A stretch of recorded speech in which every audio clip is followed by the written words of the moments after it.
कल्याणमधील धक्कादायक प्रकार. सिगारेट न दिल्याने दोन भावांनी मिळून पानटपरी चालकावर केला जीवघेणा हल्ला. घटना सीसीटीव्हीत कैद.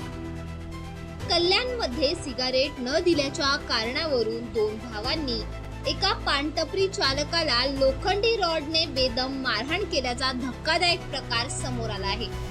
या हल्ल्यात पानटपरी चालक गंभीर जखमी झाला असून लकीश भोसले आणि निखिल भोसले असे मारहाण करणाऱ्या आरोपींची नावे आहेत. या प्रकरणी कल्याण महात्मा फुले चौक पोलीस ठाण्यात गुन्हा दाखल करत पुढील तपास सुरू आहे.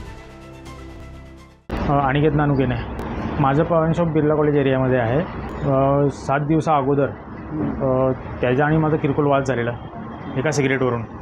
तर त्याचा राग मनात धरून त्याने मला काल तारीख 24 तारखेला त्याने येऊन मला मारहाण केली सकाळी 11:30 वाजता. ते दोघेजण होते. स्टीलच्या रॉडनी मला मारहाण केली, बेदम मारहाण केली त्यांनी मला. त्या संदर्भात मी महात्मा फुले पोलीस स्टेशन चौकीला गुन्हा दाखल केलेला आहे. माझी मागणी एवढीच आहे का त्याला कठोर आणि कठोर कारवाई झाली पाहिजे.